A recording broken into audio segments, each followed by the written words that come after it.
अस्सलाम वालेकुम। उम्मीद है आप लोग ठीक हैं, खैरियत से हैं। खुदा की ज़ात आप लोगों को अपने रहम करम में रखे।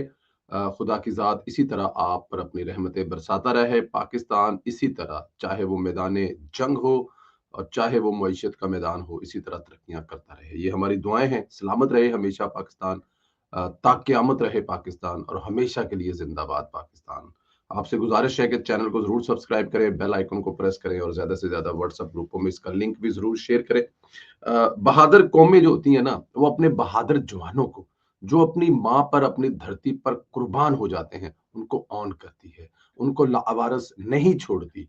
दुनिया को बताती है कि हमारे ये जवान जो हैं, वो अपने मुल्क की, अपनी माँ की हिफाजत करते हुए अपने आखिरी सफर की तरह सफर की तरफ हमेशा के लिए रवाना हो गए हैं।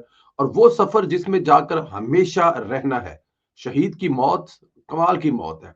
कौन ख्वाहिश नहीं करता। खालिद बिन वलीद बिस्तरे जब वो दुनिया से गए तो वो बिस्तर पर थे।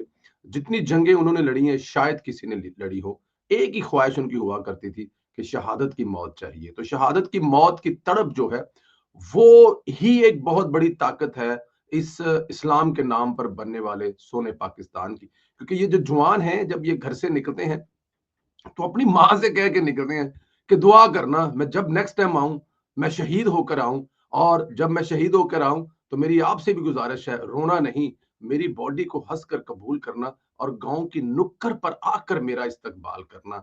जिन जवानों के ये जज्बे हों और जो माएं अपने बच्चों को बॉर्डर पर भेजती हैं, उनके जज्बे ये हों कि वो गांव की नुक्कड़ पर अपने बेटे को इस्तकबाल करने के लिए तो आए, लेकिन उसकी बॉडी पर तो अंदाजा करें कि वो कैसे शिकस्त खा सकते हैं। यही फर्क है पाकिस्तान और भारत में कि इसीलिए हम आज दुनिया की बहादुर और ताकतवर तरीन फौज हैं।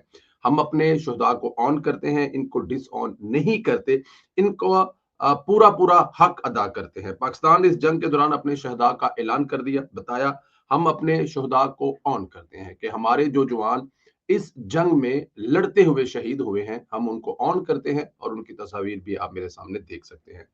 आईएसपीआर का कहना है कि भारत के वहशियाने हमलों में 40 शहरियों और 11 जवानों ने जाम शहादत नोश किया। तो ये तकरीबन बल्कि तकरीबन नहीं 51 बनते हैं, जिसमें से 40 आम सिविलियन है। अंदाजा कर लें कि इस जंग में आम सिविलियन के बारे में क्या है, जंग के कानून क्या है, लिखत पढ़त क्या है कि अगर आपने जंग भी लड़नी है तो आम लोगों को, सिविलियन आबादियों को निशाना नहीं बनाना। लेकिन भारत ने हमारे 40 आम सिविलियन जो हैं लोग, उनको भी शहीद किया है। भारतीय हमलों में 40 शहरी शहीद हुए, जिनमें 7 खवातीन, 15 बच्चे शामिल हैं, जबकि हमलों में 10 खवातीन और 27 बच्चों समेत 121 अफराद जो हैं वो जख्मी हुए हैं। आईएसपी के मुताबिक भारतीय जारहियत के जवाब में पाकिस्तानी मुसल्लह अफवाज ने भरपूर कार्रवाई की और मादरे वतन का दिफा करते हुए 11 जवानों ने जाम शहादत नोश किया, जबकि मुसल्लह अफवाज के 78 लोग जो हैं वो जख्मी हैं।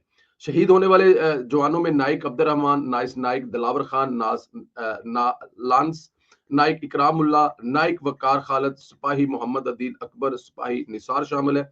इसके अलावा पाक फौज फजाइया के squadron leader Usman Yousuf, chief technician Aurangzeb, senior technician Najeeb और corporal technician Farooq, senior technician Mubashar भी शुहदा की लिस्ट में शामिल हैं। शुहदा के लिए खसूसी पैकेज का ऐलान तो कल वजीर आजम खुद कर चुके हैं। हम इनको अपने माथे का हमेशा झूमर बनाकर रखेंगे। क्या भारत ने अब तक अपने 250 हलाक हुए हुए फौजियों को ऑन किया है? ये एक सवाल है जो किया जा रहा है और मेरी तरफ से नहीं किया जा रहा, अब भारतीय अवाम की तरफ से भी किया जा रहा है कि पाकिस्तान ने तो अपने 11 उन जवानों के जो शहीद हुए हैं उनका ऑन कर लिया है, ऐलान कर दिया। तो क्या भारत की तरफ से ऐसा किया गया? तो जवाब है नहीं, होगा भी नहीं, कभी भी नहीं होगा, देख लीजिएगा। जी दोस्तों, कौम का बच्चा बच्चा जानता है कि हमने भारत को फिजा में कैसे शिकस्त दी। कौम के बच्चे के साथ साथ मैं तो अब इसको कहूंगा दुनिया का बच्चा बच्चा जानता है, क्योंकि पूरी दुनिया हमारे इस कारनामे की जो है वो गवाही दे रही है और शाबाश दे रही है। और हमें इंग्लैंड का एक अखबार है, उसमें लिखा गया था कि जो स्काई है उसका जो किंग है वो भी पाकिस्तान की फजाइया है। वो तारीखी लम्हात कैसे थे जब भारतीय जहाजों को गिराया जा रहा था। एक रिपोर्टर ने रिपोर्ट किया है, मार दो इन्हें मार दो, पाकिस्तान की हदूद में 1 इंच भी दाखिल ना होने दो। ये अल्फाज थे air chief marshal Zaheer Ahmed Babar Sidhu के, जो रेडियो पर बराह रास्त 15 स्क्वाड्रन पायलट से मुखातब थे। वही यूनिट जिसकी वो कभी खुद क्यादत कर चुके थे जब ये पायलट 7 मई की अर्ली सुबह दुश्मन का मुकाबला करने में फिजा में बुलंद हो चुके थे। पाकिस्तान एयरफोर्स के एक इंतहाई खुफिया और महफूज कमांडर सेंटर में जैसे ही भारतीय राफेल तैयारों को बठिंडा के इलाका में निशाना बनाए जाने की तस्वीर स्क्रीन पर नमूदार हुई, कमरे में अल्लाह अकबर के नारे बुलंद हुए। ये लम्हा दो एटमी ताकतों के दरमियान तेजी से बढ़ती हुई कशीदगी का नुक्ता अरूज था। 22 अप्रैल को भारतीय जेर इंतजाम कश्मीर के इलाके पहलगाम में होने वाले दहशतगर्द हमले जिसका इल्जाम भारत ने पाकिस्तान पर आयद किया और इसके बाद पाकिस्तानी फजाइया जो है वो हाई अलर्ट हो चुकी थी। एयर मार्शल ने सूरत हाल की कमान खुद संभाली और वो लगातार 4 दिन तक नींद किए बगैर इस खुफिया न्यूरो सेंटर से काम कर रहे थे। मुअत्तद सीनियर फजाई अफसरान और एक ऑपरेशन लॉग बुक के मुताबिक एयर चीफ मार्शल सिद्धू ने 6 मई को अपना आला क़यादत का जो इजलास है वो तलब किया, क्योंकि भारत की मुमकिना फजाई कार्रवाई से मुतलका जो इंटेलिजेंस इतला है, जाहिर है दोनों तरफ ये इंटेलिजेंस तो काम कर रही होती है, तो इंटेलिजेंस की इतला थी कि भारत ऐसी कोई शरारत करने जा रहा है। जंग के बादल मंडाते देखकर पाकिस्तान ने फौरी तौर पर निगरानी से फाल दफा की जानब कदम बढ़ाया। 6 और 7 मई की दरमियानी शब एक फैसला कुन मरहला साबित हुई। पाकिस्तान दफाई जराये के मुताबिक भारत ने कम अज कम 12 फजाई अड्डों से 80 तैयारे फजा में भेजे, जिनमें 32 राफेल, 30 ब्राह्मोस मिसाइलों से लेस मुख्तलिफ MiG तैयारे शामिल थे। जवाबन पाकिस्तान ने तकरीबन 40 J-10 दीगर चीनी साख्ता लड़ाका तैयारे तैनात किए। जवाब फजाई हदूद में दिया और फजाई दफा की रीढ़ की जो हड्डी समझे जाते थे वो तमाम के तमाम तैयारे जो है वो फिजा में थे। भारतीय तैयारों ने कई बार पाकिस्तानी फजाई हदूद में दाखिले की कोशिश की, दाखिल नहीं हुए, इस बात को जरा गौर कीजिएगा कि दाखिले की कोशिश की, दाखिल नहीं हुए मगर नाकाम रहे। ताहम जब आजाद जम्मू कश्मीर और शेखपुरा में शहरी तनसीबात को मिसाइल हमलों का निशाना बनाया गया तो पाकिस्तान ने इसको जो इफेक्टिव काउंटर एयर ऑपरेशन का आगाज किया। जैसे ही एक भारतीय मिसाइल पाकिस्तानी फजाई हदूद में दाखिल हुआ तो एयर चीफ मार्शल ने मुकम्मल जवाबी कार्रवाई की इजाजत दे दी। इसके बाद होने वाली फजाई झड़प में 5 भारतीय तैयारों को मार गिराया, जिनमें 3 राफेल, एक MEG 29 और एक Su-30 शामिल था। कमांड सेंटर में इन हलाकतों की तस्दीक होते ही जश्न का समा बन गया और जो इस खित्ते की अस्करी कशीदगी में मौजूद मजहबी और कौमी जज्बे की झलक पेश करता है।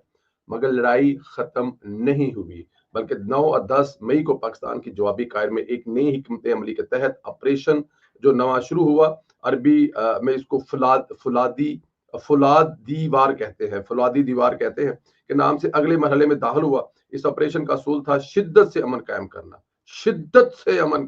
फिर कह रहा हूं शिद्दत से अमन कायम करना, यानी दुश्मन को फैसला कुन मगर महदूद नुकसान पहुंचाकर कशीदगी का खात्मा करना, शहरियों की हलाकत से ग्रेज करना। यही वजह है कि उनके 250 फौजी तो हमने मारे हैं, शहरी उनका हमने कोई हलाक नहीं किया। महज 5 से 6 घंटों में पाकिस्तान फजाइया ने 26 अहदाफ को निशाना बनाया, जिनमें 15 फजाई अड्डे शामिल थे, जो भारत की जानब से PAF के 3 अड्डों पर किए गए हमले के जवाब था। हर मिशन टेक ऑफ से लेकर हदफ तक मिसाइल फायर और महफूज वापसी एयर चीफ मार्शल सिद्धू खुद कमांड सेंटर से कमांड कर रहे थे। भारत ऐसे कंट्रोल रूम के लम्हा से सिर्फ वीडियो में दिखाता है, हमारे यहाँ यहाँ पे हकीकत जो है वो मौजूद है। ये थी वो सारी की सारी कहानी। जो ये जंग है ना, ये जंग हमारी तीनों अफवाज ने लड़ी है, इसमें कोई शक नहीं है। हमारे बहरी बेड़े भी तैयार खड़े थे और वो जो कह रहा था कि वहां से बहरी बेड़ा उनका कोई आ रहा है उसको रोकने के लिए तैयार खड़े थे। हमारी कश्मीर के बॉर्डर पर लड़ने वाली फौज हों, वो सियालकोट के बॉर्डर पर हों, शेखपुरा के बॉर्डर पर हों, लाहौर के बॉर्डर पर हों या फिर वो बहावलपुर के बॉर्डर पर, उन जवानों को जितना भी सलाम किया जाए कम है। लेकिन इस जंग में एक अहम रोल था, वो थे हमारे फजा में हमारे जो शहीन थे, और शहीनों ने जो काम दिखाया मेरे ख्याल में वो भारत अब रहती दुनिया तक नहीं भूलेगा और भूलना भी नहीं चाहिए। देखिए मैं फिर ये कहता हूं कि जब हमारा पायलट जहाज में कदम रखता है तो उसको वो अपनी माँ से किया हुआ वादा याद आ जाता है कि मैं चलिया वा जंग ते मैं जदों आवां ते पिंड दी नुक्कड़ ते मेरा खलो के इस्तकबाल करना है ते रोना नहीं, हंस के करना है, क्योंकि मैं इस हलाली सबस हलाली परचम में लिपटा अगर आऊं तो ये मेरी खुशकिस्मती है। और वो माँ ऐसा ही करती है, गांव की नुक्कड़ पर उस एम्बुलेंस का इंतजार करती है, जब वो आती है तो उससे लिपट कर अपने बेटे को खुश आमदीद कहती है गाँव वापस आने के लिए, क्योंकि वो हमेशा के लिए वापस आ चुका होता है, उसने कभी दोबारा उस गांव से फिर नहीं निकलना होता है। तो ऐसे जवानों को आप कैसे शिकस्त दे सकते हैं? ये हो ही नहीं सकता कि ऐसे जवानों को शिकस्त दी जा सके। यही हमारी मेरे ख्याल में ताकत है, यही हमारी जो है वो पहचान है। एक चीज जिससे मेरा दिल नहीं भर रहा है वो है नरेंद्र मोदी का कल का खिताब। चाचा जी ने खिताब तो कल हमने गुफ्तगू की लेकिन दिल भरा नहीं है। चाचा जी हैं वो वो मैंने कल कहा था, मैंने बल्कि ट्वीट किया था, एक हारे हुए लश्कर के सरदार की तकरीर। और ये एक दो दोस्तों ने मुझसे कहा कि यार ये आपने बड़ा अच्छा लफ्ज इस्तेमाल किया। मैंने कहा ये है ही ऐसे, एक लश्कर जिसका जो हारा हुआ लश्कर है उसका जो सरदार है। देखिए, आपको पता है कल मतलब कि अभी मैं जो आपसे मुखातब कर रहा हूँ, मैं इसकी तरफ नहीं देख रहा, मैं आपकी तरफ देख रहा हूँ। जब मैं इसकी तरफ देखता हूँ तो आपको पता लगता है कि संदीला साहब यहाँ से कुछ पढ़ भी रहे हैं साथ में, कोई नोट भी है संदीला साहब ने जो बनाए हुए हैं। लेकिन अब मैं जब आपसे बात कर रहा हूँ, क्योंकि ये जितनी बात मैं आपसे करूंगा इसमें इससे मैं नहीं देखूंगा, क्योंकि यहाँ पे इसके बारे में कुछ नहीं लिखा, क्योंकि ये मेरे यहाँ पे जैसे कहते हैं ना कि सीने में खूबी भी बातें हैं जो मैं करना चाहता हूँ चाचा जी के बारे में। तो चाचा जी ये कल जो है वो जो न्यूज कास्टर होते हैं ना जी, वो जो एक उनके सामने प्रोम्प्टर चल रहा होता है जिसके ऊपर से वो देख कर पढ़ रहे होते हैं, चाचा जी कल वो सब कुछ देख के पढ़ रहे थे। चाचा जी ने कल कोई भी चीज जो है वो इधर उधर ना हो जाए, कोई चवल ना बज जाए, अपने मुंह से नहीं की, जो लिखा हुआ था उसको पढ़ा था। उन्होंने बड़ा शिकवा किया, बड़ा गिला किया कि पाकिस्तान ने हम पे हमला कर दिया। भाई आप मुझे एक बात बताओ, आपने हमारे मदरसों पर हमला किया, आपने हमारी मस्जिदों पर हमला किया, आपने हमारे 40 आम शहरी जो हैं वो शहीद किए, ठीक है जी, आपने बॉर्डर की वायलेशन की, आपने अपने ही मुल्क में खुद दहशतगर्दी करके पाकिस्तान का नाम लगवा दिया। तो क्या हम आपके गले में फूलों का हार डालेंगे? हम आप पर हमला ही करेंगे। और एक बात याद रखें, वो ख्वाजा आसफ का, इसहाक डार का बयान याद रखें कि आपके हम 15 जहाज गिरा सकते थे कम से कम, लेकिन हमने आपके सिर्फ 5 गिराए हैं। तो ये हमने आपके साथ जो जो आप शिकवा कर रहे थे ना, उस शिकवे का जवाब ये है कि हमने आपके साथ रियायत की है। हम आपके ज्यादा भी गिरा सकते थे, हम आपका नुकसान ज्यादा भी कर सकते थे, लेकिन हमने कम किया। तो जो आप शिकवा कर रहे हैं कि हमने हमला कर दिया, शुक्र करो ये लाहौर ये ने 65 वाली जंग ਦੇ ਵਿੱਚ ਆਪਣੀਆਂ ਬੰਦੂਕਾਂ ਆਪਣੀਆਂ ਕੁਹਾੜੀਆਂ ਲੈ ਕੇ ਬਾਰਡਰ ਤੇ ਪਹੁੰਚ ਗਿਆ ਸਰ, ਤੇ ਐਤਕੀ ਦਿਨਾਂ ਨੇ ਘਰਾਂ ਦੇ ਵਿੱਚ ਬੰਬ ਬਣਾਣੇ ਸਿੱਖ ਲਿਆ ਹੋਏ ਨੇ। 30 साल से ये कौम लड़ी है जंग दहशतगर्दी के खिलाफ, 30 साल से। और जो कौम 30 साल से दहशतगर्दी के खिलाफ जंग लड़ी है वो हिंदुस्तान से जंग लड़ने के लिए बिल्कुल तैयार है।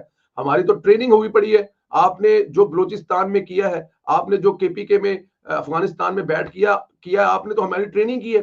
आपके तो बाबू आते हैं ना जो वहां पे कॉन्सुलेट में बैठते हैं अफगानिस्तान में, लेकिन हम उन बाबुओं का बैठकर कॉन्सुलेट में मुकाबला करने के लिए पाकिस्तान में तैयारी कर रहे होते हैं। तो जो हमने तैयारी की है, और इस दफा ये जंग भी पंजाबियों ने लड़ी है, सॉरी मादरत के साथ। यहाँ पे ना तो कोई बलूची आया है, ना कोई सिंधी आया है, और ना ही कोई पठान आया है। ये जंग का जो ताना दिया जाता था, ये लड़ी भी पंजाबियों ने, क्योंकि ये सारी इस जगह पे लड़ी है। उस जगह पे लड़ी जाती तो फिर हम उनका भी नाम लेते। तो ये भी एक बात बता दें नरेंद्र मोदी साहब, अभी तो पंजाबी, अभी सिंधी और अभी बलोची तो पहुंचे ही नहीं है। ये तो कश्मीरियों ने और पंजाबियों ने जंग लड़ी है, कश्मीरियों ने कश्मीर में और पंजाब में पंजाबियों ने जंग लड़ी है। तो बाकी 3 कौमें तो अभी इंतजार कर रही थी। बलूचिस्तान से तो बाकायदा तौर पर जिसे कहते हैं लश्कर जमा होने शुरू हो गए थे, इस तरह केपीके में लश्कर जमा होने शुरू हो गए थे। उनकी तो बेचारों की बारी नहीं आई। तो हमने आपसे राय बरती है। और दूसरी बात आप ये कह रहे हैं कि आपने कहा जी कि हमने पाकिस्तान पर हमला नहीं किया, बल्कि हम तो दहशत गर्दों को। और यार आपसे बड़ा दहशत गर्द कौन है? पिछले 70-75 साल से जो दहशत गर्दी आपने कश्मीर में की है, और पूरी दुनिया दहशत गर्द आपको कहती है। फिर खुद जाती हैसियत में जब सूबे के वजीर आला थे गुजरात के, बुच्चर कहा जाता है आपको। जिस तरह आपने मुसलमानों को चाचा जी वहां पर कत्लेआम किया था, उस दौर में आपके दुनिया भर में आपके जो वीजे हैं वो कैंसिल कर दिए थे, कहते। तो आपसे बड़ा दहशतगर्द चाचा जी कौन है जो आप हमें दहशतगर्द कह रहे हैं? फिर इंटरनेशनल सतह पर आ जाए तो कनाडा जैसा पुरअमन मुल्क, जो भारत के साथ बड़े अच्छे तल्कात है, वहां पर भारतीय एक कौम सिख जो है वो एक बहुत बड़ी तादाद में आबाद है, और उनका एक बहुत बड़ा रोल है वहां पर। वहां पर आपने सिखों के लीडर को कत्ल करवाकर, वहां पर आपने कत्ल करवाकर अपने आप पर जो धब्बा लगवाया, और इंटरनेशनल दहशतगर्दी जो आप करते हैं, क्या आप हमें बता रहे हैं? फिर बलूचिस्तान में हमने आपकी जो अभी तक जो दहशतगर्द के पकड़ के रखा हुआ है, खलबोशन जो है, अभी तक वो हमारे कब्जे में है, जो नवाज शरीफ साहब के दौरे हुकूमत में पकड़ा गया था, हमने आपको अभी तक वापस नहीं किया। तो दहशतगर्दी का सबक आप हमें सिखा रहे हैं। तो आप दहशतगर्द भी हैं, आप बुच्चर भी हैं, और आपने पाकिस्तान पर जिसे कहते हैं वायलेशन की है, हमला किया है, और उसका जवाब भी दिया है। हमने हमने आपका कोई आम शहरी नहीं मारा। हमने जो किया है वो सारी दुनिया के सामने किया है। हमने आपकी 70% बिजली जो है वो ऑफ कर दिया है। हमने आपका जो पूरे का पूरा आईटी का निजाम है वो दरहम बरहम कर दिया है। हमने आपकी वो चीजें आपके हाथ से ले ली है कि आप तरले और मिन्नत करेंगे। आपके स्टेट बैंकों से पैसे लेकर, एटीएम से लेकर, आपके बिजली के बिलों से लेकर, आपके बहुत सारी आपके जो ये जो ट्रैफिक के इशारों से लेकर कुछ आपके हाथ में नहीं था। तो हमने तो आपके साथ बड़ी रायत बरती है, वरना हम तो आपकी हर चीज उड़ा कर रख सकते थे। और ये भी एक तरह से हमसाए होने के नाते हमने किया है। हमारा हम चाहते तो आप शायद जिस रोशनी में खड़े होकर बात कर रहे थे, اور جس ٹی وی سینٹر میں آپ نے یہ ریکارڈ کروایا شاید آپ یہ بھی نہ کر سکتے اگر ہم چاہتے تو خدا کی رحمت سے. تو اس لیے اپنے شکوے گلے ضرور کریں. پھر دوسری بات یہ ہے کہ شہباز شریف صاحب سے مقابلہ تو بھائی بنتا ہی نہیں ہے. شہباز شریف نے تو میرے خیال میں پہلے دن ہی آ کر اپنی قوم سے خطاب کر لیا تھا, تقریر کر دی تھی. آپ جس جلسے میں ووٹ مانگنے گئے تھے اس کے بدلے میں شہباز شریف صاحب اپنے جوانوں کے سامنے کھڑے ہو کر کہہ رہے تھے کہ کروا لو انکوائری. شہباز شریف صاحب اپنی مسلسل قوم سے رابطے میں رہے ہیں, خطاب کرتے رہے ہیں, پریس کانفرنس کرتے رہے, ان کے وزراء کرتے رہے. آپ تو نظر ہی نہیں آئے. ابھی آپ ایک مجبوری میں نظر آئے ہیں کیونکہ اتنا زیادہ آپ پر پریشر پڑ گیا تھا کہ آپ کو جوتے پڑ رہے تھے, آپ کو گالیاں پڑ رہی تھی, آپ سے لوگ استعفے کا مطالبہ کر رہے تھے. تو اس مجبوری میں آپ سامنے آئے ہیں. لیکن کبھی آپ کہہ رہے ہیں ہم جشن منائیں گے, کبھی ہم کہہ رہے ہیں کہ 100 وانٹڈ دہشت گرد مار دیے ہیں. نہیں بھائی, آپ نے سیمنٹ, ریت اور بجری سے بنی ہوئی کچھ بلڈنگوں کو آف کورس آپ نے وہاں پر بم گرائے ہیں اور وہ تباہ ہوئی ہیں, لیکن وہ بنی ہوئی جو بلڈنگیں ہیں ہم دوبارہ کھڑی کر لیں گے. ہمارا تو کوئی ایسا نقصان ہوا ہی نہیں ہے. لیکن جو نقصان آپ کا ہوا ہے 250 آپ کا فوجی جو کہ نہیں مرنا چاہیے تھا, پھر آپ کے جو جہازوں کی تعداد ہے وہ آپ بتائیں عوام کو, دکھائیں آپ کے کتنے ہیں, پھر آپ کے جو سیکٹر, پھر آپ کی جو چوکیاں, پھر جو آپ کے جو پورے کا پورا S-400 سسٹم, یہ سارا کچھ بتائیں گے نا تو جناب عوام آپ کے گلے میں جوتوں کے ہار ڈالے گی, جو ہمیشہ کے لیے آپ کے لیے ایک تمغہ بن جائے گا. اللہ تعالیٰ سے گزارش ہے کہ وہ آپ لوگوں پر اپنا حفظ و امان رکھے, خوش رکھے, آباد رکھے. میری گزارش ہے کہ چینل ضرور سبسکرائب کریں, بیل آئیکن کو پریس کریں اور زیادہ سے زیادہ واٹس ایپ گروپوں میں اس کا لنک شیئر کریں. اپنی رائے کا اظہار ضرور کریں. مودی کے خطاب پر آپ کیا کہتے ہیں, اور اپنے بہادر جو ہمارے فضائیہ کے سربراہ سدھو صاحب ہیں ان کے بارے میں ایک لفظ ضرور لکھیے. پاکستان زندہ باد لکھنا مت بھولیں. انشاءاللہ اگلے ویڈیو میں پھر ملاقات ہوگی. خدا حافظ.